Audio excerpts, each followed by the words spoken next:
allons maintenant vous présenter le résultat d'un énorme travail collectif qui a été réalisé ces derniers jours, ces dernières nuits, et qui fait que nous sommes au rendez-vous de l'histoire.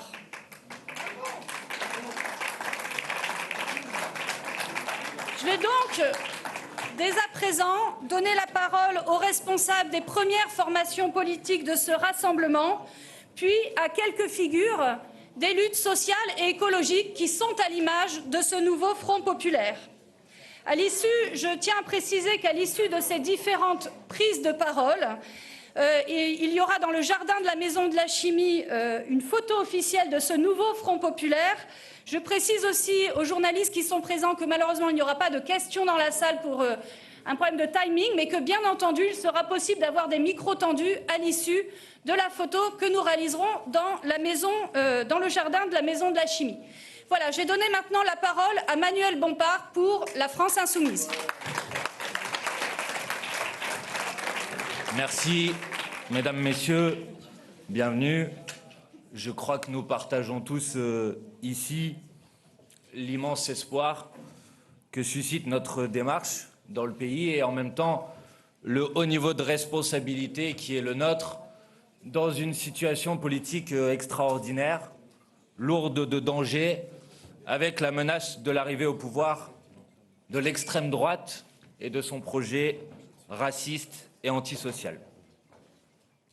Cette situation nous oblige, et nous le mesurons, et c'est pourquoi ce nouveau Front populaire, ce n'est pas seulement le rassemblement de formations politiques, c'est un rassemblement nouveau, inédit, qui va bien au-delà, qui rassemble de nombreuses organisations politiques, mais aussi des associations, des collectifs, qui est soutenu par des personnalités syndicales, associatives, du monde de l'art et de la culture, des intellectuels, comme en atteste, je crois, un certain nombre de prises de position qui se sont exprimées cette semaine.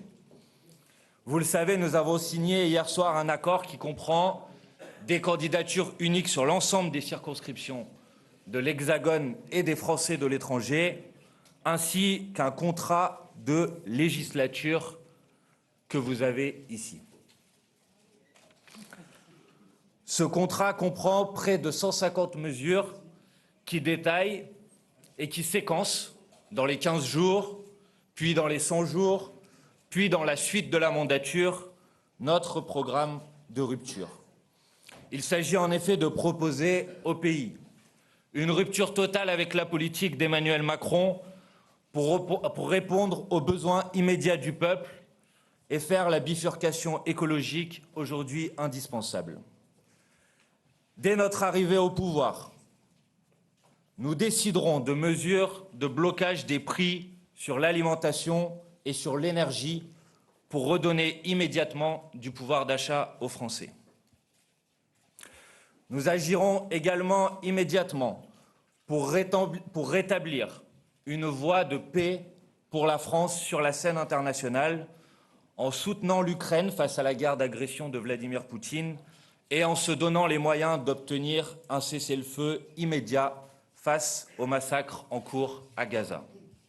Voici, pouvoir d'achat, paix, deux premières priorités parmi ces 150 mesures que nous allons défendre dans cette campagne électorale, unis, rassemblés et soutenus par une grande dynamique populaire qui est déjà à l'œuvre partout en France et qui s'exprimera notamment ce samedi dans les manifestations à l'appel de l'intersyndicale et de la jeunesse. Mesdames, Messieurs, citoyennes, citoyens, nous pouvons tout changer si le peuple français le décide. C'est pourquoi nous invitons les militantes et les militants de nos organisations, de toutes les organisations, mais plus largement toutes celles et tous ceux qui partagent ces objectifs, à rentrer en campagne pour écrire les 30 juin et 7 juillet prochains une nouvelle étape de l'histoire de France. Je vous remercie.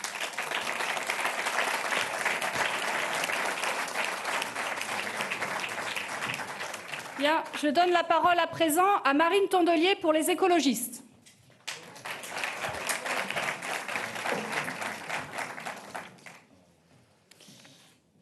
Nous sommes prêts. Nous sommes prêts, je le dis avec une émotion particulière que je ressens aussi en croisant les regards de chacun d'entre vous dans cette salle, que vous soyez des amis, des militants, des politiques, des journalistes. Vous le savez, nous sommes prêts. Nous allons faire quelque chose d'inédit, nous allons faire quelque chose de grand pour notre pays.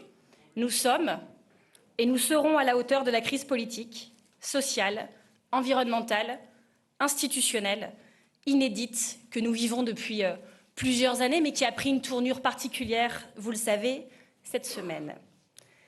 Nous allons faire campagne avec la même détermination que celle qui nous a animés pendant les 4 derniers jours. Nous avons 4 jours de discussion, nous avons décidé de travailler ensemble, nous avons décidé d'un programme de rupture, nous avons décidé des meilleures candidatures possibles sur toutes les circonscriptions de ce pays, des meilleures candidatures pour gagner un maximum d'élus pour gouverner. Oui, nous allons faire campagne avec une grande détermination et nous allons gagner. Nous allons faire campagne avec une grande détermination et nous allons gouverner. Et nous allons gouverner pour changer la vie vraiment. L'extrême droite est aux portes du pouvoir. Macron porte, en tant que président, une lourde responsabilité là-dedans. Et nous allons prendre les nôtres. Je suis originaire d'Hénin-Beaumont, où je vis depuis 37 ans, où je suis élue. Et ça fait 10 ans que je suis élue et que je vis dans une ville qui est gérée par le Rassemblement national. Je connais comme vous leurs idées, je connais comme vous leurs valeurs, je connais comme vous leurs méthodes et tout ce qui nous en sépare. Je les connais sûrement d'un peu trop près. Et j'ai appris beaucoup de choses là-bas, mais je vais vous donner 3 conseils. Jamais baisser les yeux, jamais baisser la tête. Et surtout, ne jamais baisser les bras. C'est pour ça qu'on l'a fait. C'est pour ça que depuis 4 jours, on n'a pas beaucoup dormi, ce qui explique sans doute nos têtes, très réjouis mais très fatigués. Et les choses sont très simples. Emmanuel Macron n'aura pas de majorité. Vous le savez, nous le savons, tout le monde le sait. Il a fait un pari qu'il a déjà perdu puisqu'il ne gouvernera pas avec la droite qui a choisi la collaboration avec l'extrême droite. Et donc aujourd'hui, c'est soit eux, l'extrême droite, soit nous. Soit nous. Et ça doit être nous. Et ça va être nous. Ça va être nous parce que je le sais depuis 4 jours. Je vois ce qui se passe. Je vois qu'on est en train d'y arriver. Et je le dis en tant que patronne des écologistes, dans mon mouvement, mais c'est sûrement aussi vrai dans les vôtres. Les militants sont extrêmement fiers de ce que nous sommes en train de faire. Ils nous le réclamaient, ils avaient envie d'y croire. Maintenant, ils savent que c'est vrai et ils attendent d'écrire la suite.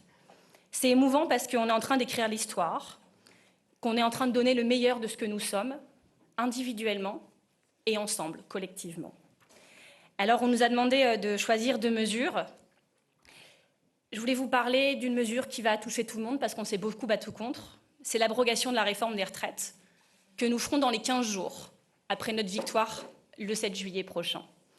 J'en appelle à toutes celles et ceux qui n'étaient pas d'accord avec cette réforme, qui ont marché avec nous, qui ont signé des pétitions avec nous, qui ont regardé nos députés se battre à l'Assemblée nationale pour faire échec à cette réforme, et on vous l'avait promis, on vous avait promis qu'on n'abandonnerait jamais. Et bien nous y sommes. Ils pensaient avoir remporté la partie, mais on ne gagne jamais définitivement en politique. Et donc nous arriverons et nous abrogerons cette réforme des retraites injuste. Mais on ne va pas se contenter de revenir sur toutes les réformes injustes d'Emmanuel Macron, même si ça va nous prendre du temps, il y en a beaucoup. Ce n'est pas assez ambitieux. Nous, on a une vraie ambition.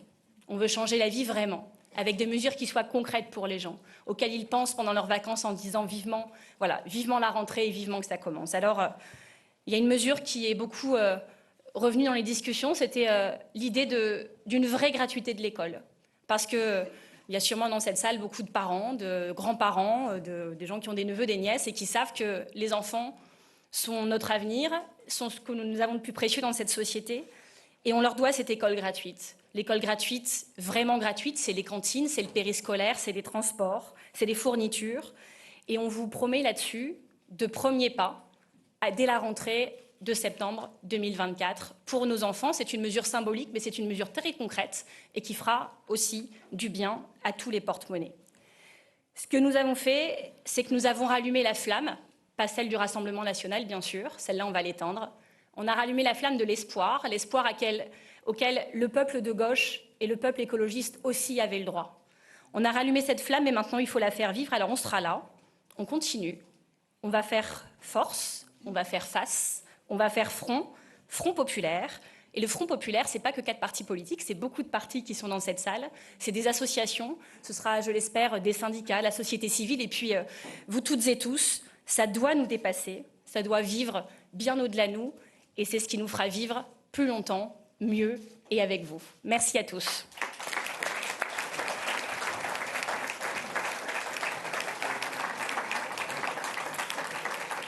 Bien, maintenant je vais donner la parole à Olivier Faure pour le Parti socialiste.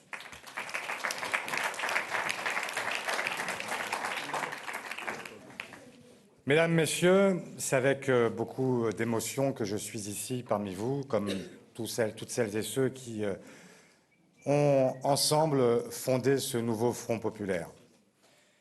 Le président de la République, après une défaite aux élections européennes, a fait le choix d'un coup de poker, à un moment où l'extrême droite est à son plus haut niveau, prenant en cela le risque de voir pour la première fois depuis Vichy l'extrême droite conquérir le pouvoir. Depuis quelques jours, nous rencontrons dans les rues de France des femmes, des hommes qui ont peur, qui craignent pour leur liberté, pour leur sécurité. Alors, je ne dis pas qu'ils vont créer des camps de concentration, non, mais par contre, ils voient ce qu'il se passe partout en Europe, de la Hongrie d'Orban jusqu'à l'Italie de Meloni. Ils voient les mesures qui sont prises, ils voient le RSA supprimé, ils voient les ligues qui manifestent à nouveau dans les rues, bras tendus. Ils voient que toutes les minorités sont stigmatisées. Ils voient le monde de la culture abandonné. Tout cela, ils le voient, tout cela, ils le sentent. Et de tout cela, ils nous demandent de les protéger. Aujourd'hui, les seuls à être en mesure de pouvoir les protéger, c'est la gauche. La gauche et les écologistes, parce que la droite s'est effondrée. Les uns partant dans la collaboration avec Marine Le Pen, les autres, tout simplement, étant la cause de l'exaspération et de la montée de l'extrême droite, ne peuvent pas en être le remède. Alors il reste nous. Quand je dis nous, de qui s'agit-il? Il s'agit bien sûr de celles et ceux qui ont négocié toute cette semaine ce projet de nouveau Front populaire. Mais ça ne suffira pas. Il faut mettre en mouvement toute la société. Et ça veut dire faire ce que le président de la République s'est refusé à faire depuis 7 ans. Faire en sorte de ne plus jamais mépriser le dialogue social, ne plus jamais mépriser les corps intermédiaires, au contraire, faire avec eux. Faire en sorte que demain, après avoir connu des gouvernements qui étaient des gouvernements soit de purs politiques, soit de purs technocrates, eh bien, de faire en sorte que demain, la société civile organisée puisse à son tour faire son entrée au gouvernement avec nous. Faire en sorte que le mouvement que nous fassions naître soit aussi une autre façon de concevoir la vie politique, de donner à nouveau la parole, répondre à tous ces mouvements qui ont égrené nos dernières années, des gilets jaunes à ceux qui se sont levés contre la réforme des retraites. À tout cela, nous disons, avec nous, vous serez entendus et nous construirons ensemble la France à laquelle nous aspirons. Puisque nous devons choisir 2 mesures, j'en prends 2. La première, c'est tout simplement de dire que le gouvernement, alors même qu'il lui a été signifié que la violence sociale dont il est l'auteur ne pouvait pas continuer, a fait le choix de dire que le 1er juillet, alors même que ce gouvernement a mis sa légitimité en jeu, ils veulent réformer à nouveau l'assurance chômage, à nouveau parce que ce sera la 3e fois. Eh bien, l'une des premières mesures que nous prendrons, c'est d'annuler cette nouvelle réforme de l'assurance chômage qui va jeter à la misère des milliers de jeunes et aussi d'aînés qui seront, si cette réforme devait perdurer, les premières victimes du système. La deuxième mesure que je veux évoquer, c'est une mesure de justice fiscale, justice. Parce que justice, c'est le mot qui nous lie toutes et tous ici. Justice. Et donc, nous ferons en sorte de financer tout ce projet très ambitieux en le prenant dans la poche de ceux qui ont les moyens de le donner. Le président de la République avait, il y a quelque temps, appelé à un réarmement civique. Nous appelons, nous aussi, à un réarmement civique. D'appeler toutes celles et ceux qui peuvent contribuer, toutes celles et ceux qui ont toujours profité de toutes les crises, à venir au secours de leur pays, venir au secours des services publics, venir au secours de la transition écologique, venir au secours de celles et ceux qui ont moins. Voilà ce que nous exigeons d'eux. Voilà ce que nous leur demanderons en taxant les superprofits, en faisant en sorte que l'ISF soit rétabli, en faisant en sorte que la flat tax soit abolie et l'exit tax rétablie. Voilà, mesdames et messieurs, je vous le dis au nom des socialistes, nous sommes extrêmement fiers d'être avec toute la gauche et les écologistes. Nous avons entendu souvent dire que nous étions irréconciliables. Nous sommes en train de vous faire la démonstration que quand l'essentiel est en jeu, nous sommes là, toujours là. Merci.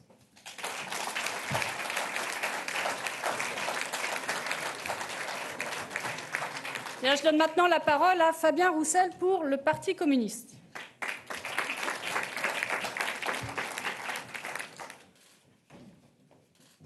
Oui, c'est un jour historique. Et c'est un serment que nous faisons devant tous les Français. C'est un pacte que nous voulons passer avec vous toutes, avec vous tous, parce que nous savons qu'aujourd'hui, c'est le pays tout entier qui nous regarde, ici, dans l'Hexagone, comme dans les Outre-mer. Nos concitoyens, nos concitoyennes attendent de nous que nous soyons à la hauteur du moment que nous vivons. Alors aujourd'hui, ici, nous faisons, je fais, le serment de rester unis pour changer la vie, pour répondre à cette immense attente de changement qu'expriment nos concitoyens, pour plus de justice, pour plus de respect, pour plus de fraternité humaine. Et je salue l'esprit de responsabilité de chacun d'entre nous ici, de chaque organisation politique, de Raphaël Glucksmann, Aurore Lalucq, à Marine Tondelier, en passant par les communistes et les insoumis. Au-delà du programme, nous avons tous fait des pas pour converger l'un vers l'autre. Et nous avons réussi à proposer un véritable projet pour la France. Un projet pour vous protéger d'abord. Un projet pour permettre demain de refaire société, de vivre ensemble dans les campagnes, dans la ruralité, comme dans les grandes villes. Les premières mesures que nous voulons mettre en œuvre sont des mesures en faveur du pouvoir d'achat. C'est le pacte pour le pouvoir d'achat sur lequel nous nous sommes forcément rapidement mis d'accord, car là-dessus, il n'y a aucune ambiguïté. Nous porterons le SMIC à 1 600 € net, 2 000 € brut, et le brut est important parce que les cotisations compteront pour financer la protection sociale de notre pays. Nous indexerons les salaires sur l'inflation qui est demandée par l'ensemble des salariés du privé comme du public. Nous augmenterons de 10 points le point d'indice, de 10% le point d'indice des agents de la fonction publique. Nous augmenterons le minimum contributif pour les retraités ainsi que le minimum vieillesse pour réparer cette injustice que subissent nos retraités dans notre pays. Et nous mettrons en place un décret de blocage des prix de première nécessité. Nous annulerons les augmentations du prix de l'énergie, du gaz et de l'électricité. Ce pacte pour la France est aussi un pacte pour une république laïque et sociale. Tout a été fait ces dernières années pour diviser nos concitoyens, pour les opposer entre eux. Nous voulons la concorde. Nous voulons une république sociale et laïque. Nous voulons une république où l'État joue tout son rôle de garant de la liberté, de l'égalité, de la fraternité. Pas d'égalité sans justice, pas de justice sans égalité. Oui, la lutte contre le racisme, la lutte contre l'antisémitisme seront au cœur de notre projet.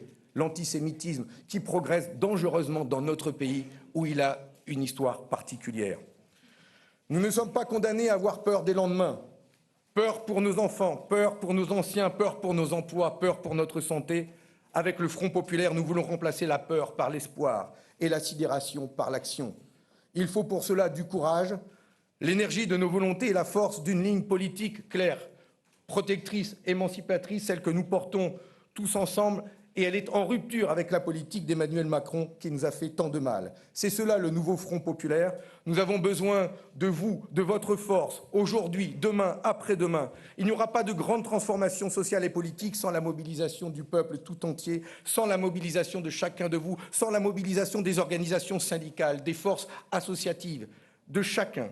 Le 30 juin, puis le 7 juillet, chaque voix va compter pour faire la différence, pour faire gagner la France, pour faire gagner la République, pour faire gagner le progrès social, la justice sociale, la paix et la fraternité humaine.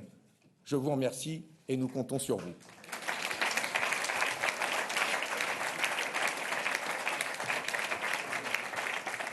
Bien, il reste 3 prises de parole. Je donne maintenant la parole à Aurore Laluc pour Place Publique.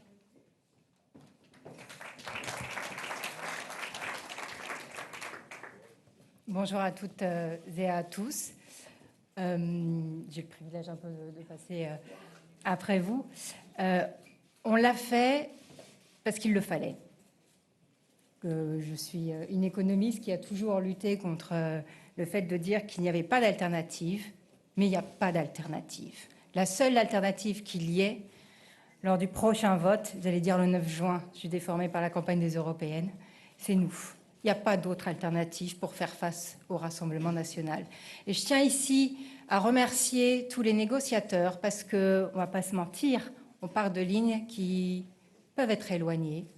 Et je pense particulièrement aussi à Boris Vallaud, qui n'est pas là aujourd'hui avec nous, qui a été un des architectes de ce programme, Johanna Roland, les négociateurs aussi du Parti communiste, je pense à Yannick Jadot. On a tous travaillé ensemble pour avoir des lignes extrêmement claires. Qu'est-ce que j'ai dit? Les communistes comme Yannick Jadot. J'ai dit les communistes comme Yannick Jadot? Non, j'ai dit les communistes et Yannick Jadot. Mais vous voyez, c'est déjà le Front populaire. J'ai fusionné les gens. C'est vrai, j'ai dit ça? C'est la carte verte, pas bien. Nous, on est venus avec des lignes très claires, qui étaient la question de l'Ukraine, qui était la question de la caractérisation des massacres terroristes du Hamas, qui étaient des lignes claires aussi sur la question qui a été soulevée par Fabien, sur la question de l'antisémitisme. Et on a tous fait, je trouve, des pas incroyables en un temps absolument record. Donc, je suis d'habitude, je parle tout le temps de fiscalité. Je n'avais absolument pas préparé mon speech, mais ça tombe bien parce qu'il me reste peu de temps. Olivier Faure m'a piqué la partie sur la fiscalité. Mais en tout cas, je crois qu'on peut... c'est typique socialiste. Typique des socialistes. Mais je crois qu'on peut être fier du travail accompli. Ça a été des journées très très longues, mais je pense que ça a été aussi des journées extrêmement instructives. Et moi, je me rappellerai de certaines conversations, notamment avec Manu Bompard, par exemple, pas plus tard qu'hier soir. Et donc, il n'y a pas d'alternative face au Rassemblement national. C'est nous, c'est nous et c'est nous.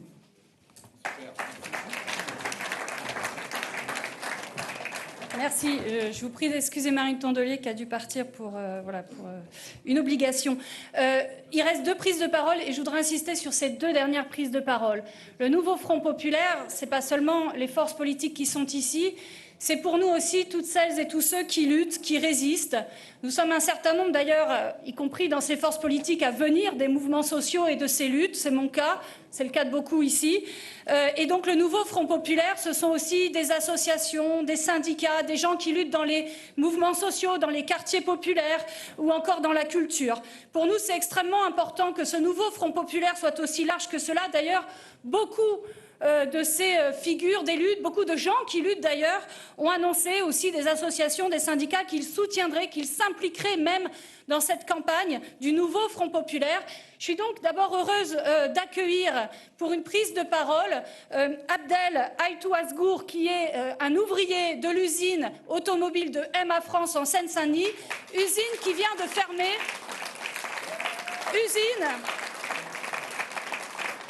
qui vient d'être fermée par Stellantis il y a quelques jours. Merci Abdel.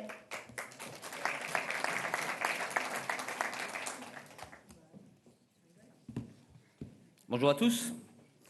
C'est avec beaucoup d'émotion que je prends la parole aujourd'hui devant vous et je tiens à remercier le Front populaire pour cette tribune qui m'est offerte. J'avais préparé un discours pour vous raconter le combat d'AEBA France, dernière usine automobile du 93, en grève depuis le 16 avril, liquidée en quelques jours.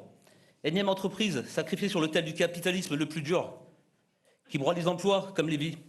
J'allais vous parler du funeste sort qui attend les 400 salariés licenciés avec seulement le minimum légal. Énième victime d'un système qui précarise, qui fragilise, qui paupérise. Mais j'ai bien conscience qu'ici et maintenant, les enjeux seront bien supérieurs. Aujourd'hui, on écrit l'histoire. Le soir de la dissolution, comme beaucoup, j'ai frémi. Frémi à l'idée de voir le pays confié aux moyens de l'extrême droite. Mais très vite, vous avez compris. Compris l'importance du moment. Vous avez fait le Front populaire. En tant que représentant de l'industrie, du monde ouvrier en général, merci. Vous avez tout notre soutien. Mais pas seulement. Nous voulons continuer avec vous. Nous voulons rester à vos côtés, être la vigie bienveillante, le conseiller avisé, le témoin, le garant de l'unité retrouvée. Nous comptons sur vous. Mais attention, attention, soyez à la hauteur des enjeux. La tâche est immense, le pays est meurtri. Vous avez tant à faire. Rétablir la justice sociale, faire entendre la voix des travailleurs, mettre fin à la répression syndicale, mettre fin aux lois qui limitent les droits des travailleurs, réduire les inégalités, refaire de la France ce pays célèbre pour ses valeurs d'humanisme, d'universalité, de fraternité, de liberté. Alors comptez sur nous comme nous comptons sur vous. Merci.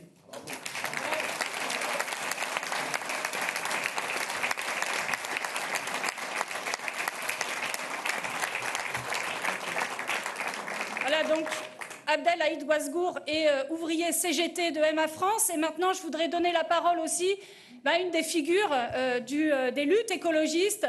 Je donne la parole maintenant à Jean-François Juliard, qui est le directeur de Greenpeace.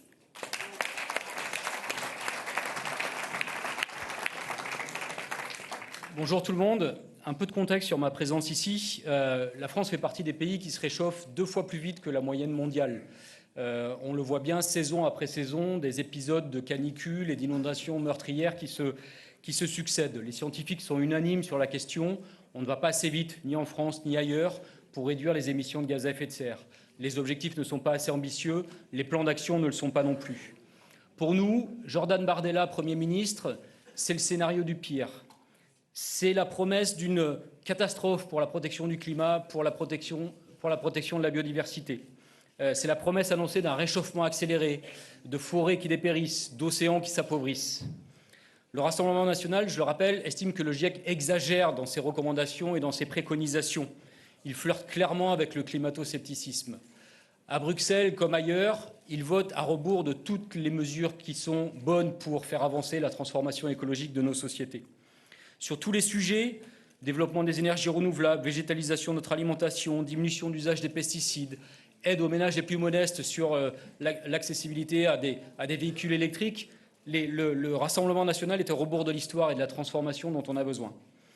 C'est aussi, au-delà des mesures que le Rassemblement national porte, à travers ses valeurs, à travers ce qu'il porte dans sa vision du monde, c'est une menace pour toutes les associations comme Greenpeace et comme d'autres qui agissent dans un rôle de lanceur d'alerte, de contre-pouvoir. C'est notre liberté de parole, notre liberté d'action qui serait menacée.